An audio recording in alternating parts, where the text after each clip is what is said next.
Hi friends, Mahanadi serial next எபிசோடுக்கான review என்னன்னு பார்க்கலாம் வாங்க ஃப்ரெண்ட்ஸ். இங்கே நம்ம விஜய் வந்து எப்படியாவது நம்ம சாரதாவோட மனசை மாற்றி காவேரியை தன்னோட அவங்க வீட்டுக்கு கூட்டிகிட்டு போகணும் அப்படின்னு நினைக்கிறவங்க இந்த வீடியோவுக்கு லைக் பண்ணி தெரிவிங்க.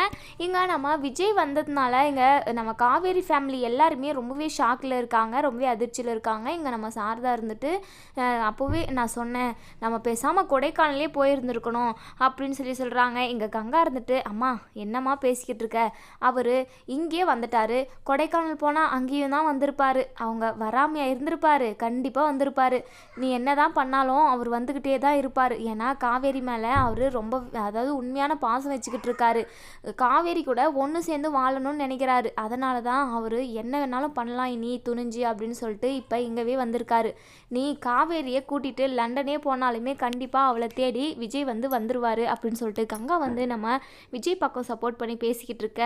இங்கே சாரதாவுக்கு பயங்கரமாக கோவம் வருது. என்னடி கங்கா அந்த பையன் பக்கம் பேசுகிற, என்ன காவேரியை விட்டா நீயே அவன் கூட அனுப்பி வச்சிருவ போல இருக்கு அப்படின்னு சொல்கிறாங்க. ஐயோ அம்மா, நான் அப்படி சொல்ல வரல, நீ சொன்னியே கொடைக்கானலுக்கே போயிருக்கலான்னு சொல்லிட்டு அதுக்கு சொன்னேன் அப்படின்னு சொல்கிறாங்க. இங்கே பாருடி, இங்கே காவேரி நம்ம சாரதை ரொம்பவே திட்டுறாங்க. இங்கே பாரு காவேரி, நீ வெளியவே போகக்கூடாது சரியா, அவன் உங்ககிட்ட பேசினாலும் நீ பேசவே கூடாது, என்கிட்ட நீ சத்தியம் பண்ணியிருக்க ஞாபகம் இருக்குல்ல அப்படின்னு சொல்கிறாங்க. இங்கே காவேரி இருந்துட்டு ஞாபகம் இருக்குதுமா, நான் வீட்டுக்குள்ளேயே இருக்கேன், வெளியெல்லாம் வர்றதில்லை அப்படின்னு சொல்கிறாங்க. அதுக்கப்புறம் நம்ம விஜய் எப்படியாவது காவேரியை பார்த்துக்கிட்டே இருக்கணும் அப்படின்னு சொல்லிட்டு ஏதோ ஒரு பொருளை கேட்டு வந்து நம்ம சாரதா வீட்டுக்கிட்டே நிற்கிறாங்க. இங்கே சாரதாவுக்கு பயங்கரமாக கோவம் வருது. இங்கே பாருங்கள் தம்பி, உங்கள் வீட்டில் எதுவும் பொருள் இல்லை அப்படின்னா கடையில் போய் வாங்கிட்டு வாங்க, எதுக்காகவும் இங்கே வந்து நின்றுக்கிட்டே இருக்காதீங்க, உங்களை பார்க்கவே அவ்வளோ ஒரு எரிச்சலாக இருக்குது அப்படின்னு சொல்கிறாங்க. இங்கே நம்ம விஜய் இருந்துட்டு அத்தை கோவப்படாதீங்க அத்தை, இந்த விஜயோட மனசு என்னன்னு உங்களுக்கு புரியலை, இந்த விஜயோட மனசை நீங்கள் புரிஞ்சுக்கிட்டீங்கன்னா கண்டிப்பாக இப்படியெல்லாம் பேச மாட்டீங்க. பரவாயில்ல அத்தை, நீங்கள் என் அத்தை தானே, என் அத்தை கூட இல்லை, நீங்கள் என் அம்மா மாதிரி, என் அம்மா திட்டினா நான் வாங்கிக்க மாட்டேன்னா என்ன அப்படின்னு சொல்லிட்டு இங்கே விஜய் பேசுகிறாங்க. நம்ம சாரதாவுக்கு ஒரு நிமிஷம் அதாவது நம்ம விஜய் பண்ண தப்பெல்லாம் மறந்து ஒரு மாதிரி சென்டிமெண்ட் ஃபீலிங்குள்ளே போயிடுறாங்க. அதுக்கப்புறம் இங்கே சாரதா அச்சோ இவன் பேசுகிறத வச்செல்லாம் நம்ம நம்பிடவே கூடாது, நம்ம கொஞ்சம் தெளிவாகவே இருக்கணும், இவன் ஏதாச்சும் பேசி கூட நம்மளை மாற்றி காவேரி அவங்க கூட கூட்டிகிட்டு போயிடுவான் அப்படின்னு சொல்லிட்டு இங்கே சாரதா மனசுக்குள்ளே நினைக்கிறாங்க. இங்கே நம்ம விஜய் இருந்துட்டு அத்தை தீப்பெட்டி கொடுத்தீங்கன்னா பால் காய வச்சிடுவேன் அப்படின்னு சொல்கிறாங்க. எங்கள் பாருங்க தம்பி, இங்கே ஒன்றும் எதுவும் இல்லை, பக்கத்தில் கடை இருக்குது, உங்களுக்கு என்ன தேவையோ அங்கே போய் வாங்கிக்கோங்க அப்படின்னு சொல்லிட்டு டோரை ரொம்பவே சத்தமாக லாக் பண்ணிடுறாங்க. நம்ம விஜய்க்கு ரொம்பவே அவமானம் போகுது. இருக்கட்டும், அதாவது லவ் பிரச்சனையில் லவ் போராட்டத்தில் இதெல்லாம் சகஜம் தானே அப்படின்னு சொல்லிட்டு நம்ம விஜய் மனசை தேத்திக்கிட்டு போயிடுறாங்க. அதுக்கப்புறம் இங்கே விஜய் என்னெல்லாம் அட்டகாசம் பண்ணிக்கிட்டு இருக்காங்க அப்படின்றத நம்ம காவேரி எட்டி பார்த்துக்கிட்டு கூடவே நம்ம பாட்டியுமே எட்டி பார்த்துக்கிட்டு இருக்காங்க. இங்கே நம்ம விஜய் தேங்காவை உரிச்சிடுறாரு. ஆனால் அதை எப்படி உடைச்சிடலாம் கையிலையே, ஏன்னா வேறு ஏதாச்சும் இவங்கக்கிட்ட கேட்க போனால் நம்மளை முகத்துலேயே அடித்து அனுப்புவாங்க அப்படின்னு சொல்லிட்டு இங்கே நம்ம விஜய் கையாலேயே தேங்காயை உடைச்சிடுவோம் அப்படின்னு சொல்லிட்டு உடைக்க ட்ரை பண்ணுறாங்க. ஆனால் முடியறதில்ல.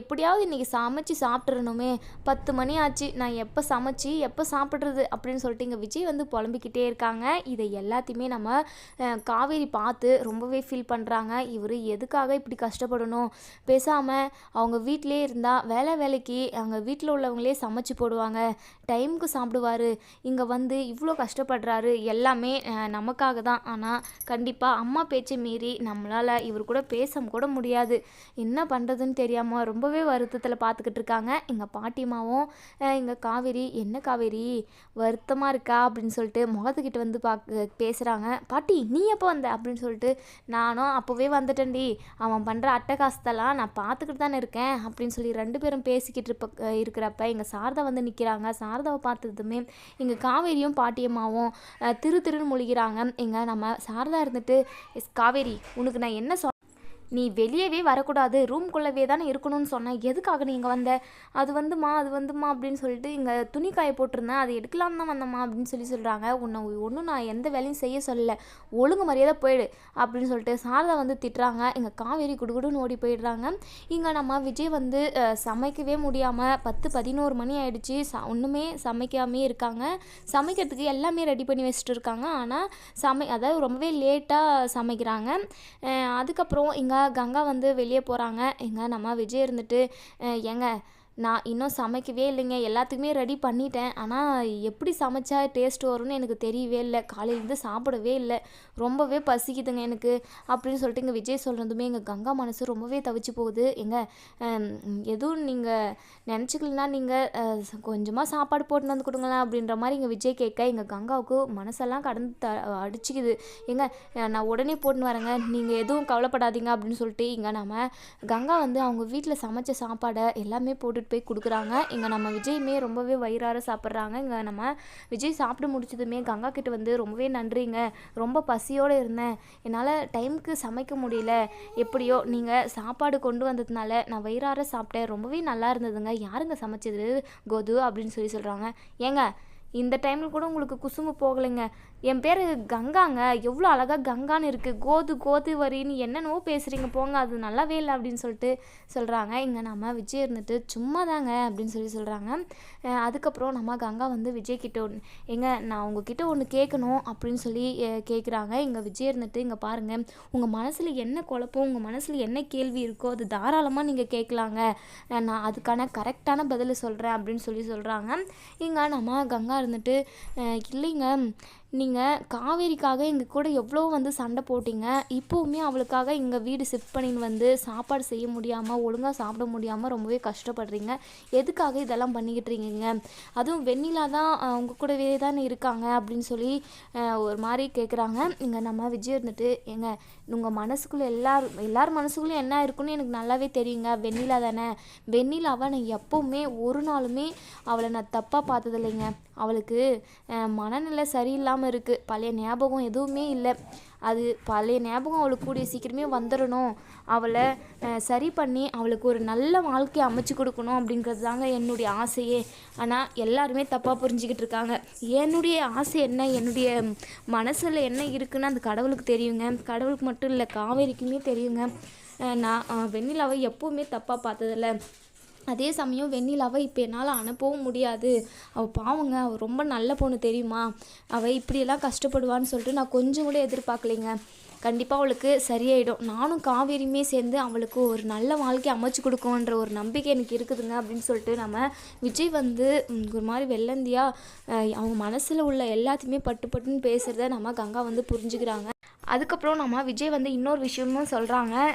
நான் அக்ரிமெண்ட் போட்டு கல்யாணம் பண்ணது உண்மைதாங்க, பாதியிலே நானும் காவேரியும் ஒன்று சேர்ந்து வாழ ஆரம்பிச்சிட்டோம், நானும் காவேரியும் ஒருத்தருக்கு ஒருத்தர் எவ்வளோ லவ் அன்பு வச்சுக்கிட்டு இருந்தோம் தெரியுமா, எங்கள் வாழ்க்கையை ஸ்டார்ட் பண்ணுற நேரத்தில் வாழ்க்கையே முடிஞ்சு போன மாதிரி நீங்கள் அவளை என்கிட்டேருந்து பிரித்து கூட்டிகிட்டு போயிட்டீங்க, அவளுக்காக நான் என்னென்னமெல்லாம் சர்ப்ரைஸ் வச்சுக்கிட்டு இருந்தேன் தெரியுமா, எதுக்குங்க விடுங்க, அது வாயால் சொன்னால் நீங்கள் நம்பவும் மாட்டீங்க அப்படின்னு சொல்லிட்டு இங்கே நம்ம விஜய் சொல்கிறாங்க. இங்கே நம்ம காவேரி நம்ம கங்கா நல்லாவே புரிஞ்சுக்கிறாங்க நம்ம விஜய் மனசில் என்ன இருக்குது அப்படின்னு சொல்லிட்டு. இப்போ காவேரிக்காக தான் இவ்வளவும் கஷ்டப்பட்டு நம்ம விஜய் வந்து இங்கே இருக்கிறாரு அப்படிங்கிற விஷயத்தையும் புரிஞ்சுக்கிறாங்க. எப்படியாவது இவங்க 2 பேரையும் ஒன்று சேர்த்து வச்சிடணும் அப்படின்னு சொல்லிட்டு நம்ம கங்கா வந்து மனசுக்குள்ளேயே நினைக்கிறாங்க. கங்காவால் முடிஞ்ச உதவியை நம்ம விஜய்க்கு செஞ்சு விஜயும் காவேரியும் ஒன்று சேர்த்து வைக்கணும் அப்படின்னு நினைக்கிறவங்க இந்த வீடியோவுக்கு லைக் பண்ணியும் கமெண்ட் பண்ணியும் தெரியும். அதுக்கப்புறம் நம்ம கங்கா வந்து வீட்டுக்கு போனதும் நம்ம அம்மா கிட்ட ஏதாச்சும் பேசி அவங்க மனசை மாற்ற முடியுதான்னு பார்க்கலாம் அப்படின்னு சொல்லிட்டு இங்கே நம்ம கங்கா வந்து விஜயை பற்றி எல்லாமே சொல்கிறாங்க. விஜய் என்னெல்லாம் சொன்னாரோ அது எல்லாத்தையுமே நம்ம சாரதா கிட்ட சொல்கிறாங்க. அம்மா ப்ளீஸ்மா, காவேரியுமே விஜய் மேலே ரொம்பவே பாசம் வச்சுக்கிட்டு இருக்கா, காவேரி வச்சுக்கிட்டு இருக்கிறதோட விஜய் வந்து ரொம்பவே பாசம் வச்சுக்கிட்டு இருக்காரு, தயவு செஞ்சு அவங்க 2 பேரையும் ஒன்று சேர்த்து வச்சிடுமா, அவங்க 2 பேரையும் பிரித்து அவங்கள கஷ்டப்பட வைக்காத அப்படின்னு சொல்லிட்டு எந்த அளவுக்கு சொல்ல முடியுமோ அந்த அளவுக்கு சொல்கிறாங்க. சொல்கிறாங்க. இங்கே நம்ம சாரதாவுமே மனசுக்குள்ளே யோசிச்சு பார்க்குறாங்க, அந்த தம்பி எல்லாத்தையும் விட்டுட்டு இங்கே எதுக்காக வரணும், வந்து சாப்பாட்டுக்கு கூட, அதாவது சாப்பாடு கூட செஞ்சு சாப்பிட முடியாமல் டைமுக்கு சாப்பிடாம காவேரிக்காக இங்கே வந்திருக்கு. சரி, அவங்க 2 பேரும் ஒன்று சேர்ந்து வாழ்கிறது தான் நல்லதோ என்னவோன்ட்டு நம்ம சாரதா மனசுக்குமே தோணுது. நம்ம சாரதாவுமே நம்ம கங்கா கிட்ட சொல்கிறாங்க, ஆமாடி எனக்குமே ரொம்ப கஷ்டமாக தான் இருக்குது, அவங்க 2 பேரையும் ஒன்று சேர்த்து வைக்கிறதுல எனக்கும் சம்மதம் தான். ஆனால் காவேரியோட வாழ்க்கை நம்ம நினைக்கிறதுக்கு மாறாக வேறு ஏதாச்சும் தப்பாக நடந்துருச்சுன்னா என்னடி பண்ணுறது அப்படின்னு சொல்லி கேட்குறாங்க. அதுக்கு நம்ம கங்கா இருந்துட்டு அப்படியெல்லாம் எதுவுமே நடக்காதுமா அப்படின்னு சொல்லி தைரியம் சொல்கிறாங்க. அதுக்கப்புறம் நம்ம விஜய் வந்து மஞ்சள் இல்லை அப்படின்னு சொல்லிட்டு கேட்கறதுக்காக வராங்க. அப்போ நம்ம விஜயை கூப்பிட்டு இங்கே நம்ம சாரதா உட்கார வச்சு காஃபியெல்லாம் கொடுக்குறாங்க. இங்கே விஜய்க்கு பயங்கர ஷாக்கிங்காக இருக்குது. அதுக்கப்புறம் நம்ம சாரதா வந்து அவங்க மனசுக்குள்ளே உள்ளதை சொல்கிறாங்க, நீங்கள் 2 பேரும் ஒன்று சேர்ந்து வாழுங்க தம்பி, ஆனால் எந்த ஒரு பிரச்சனையும் வந்துடக்கூடாது காவேரியோட வாழ்க்கைக்கு, என் பொண்ணை வந்து கைவிட்டுறாதீங்க அப்படின்ற மாதிரி சொல்கிறாங்க. இங்கே நம்ம விஜய்க்கு பயங்கர சந்தோஷம், இங்கே காவேரிக்குமே பயங்கர சந்தோஷமாக இருக்குது. உடனே நம்ம காவேரி வந்து விஜயை வந்து கட்டி பிடிச்சிக்கிறாங்க. எல்லாருமே வீட்டில் உள்ள எல்லாருமே சந்தோஷப்படுறாங்க. இப்படியே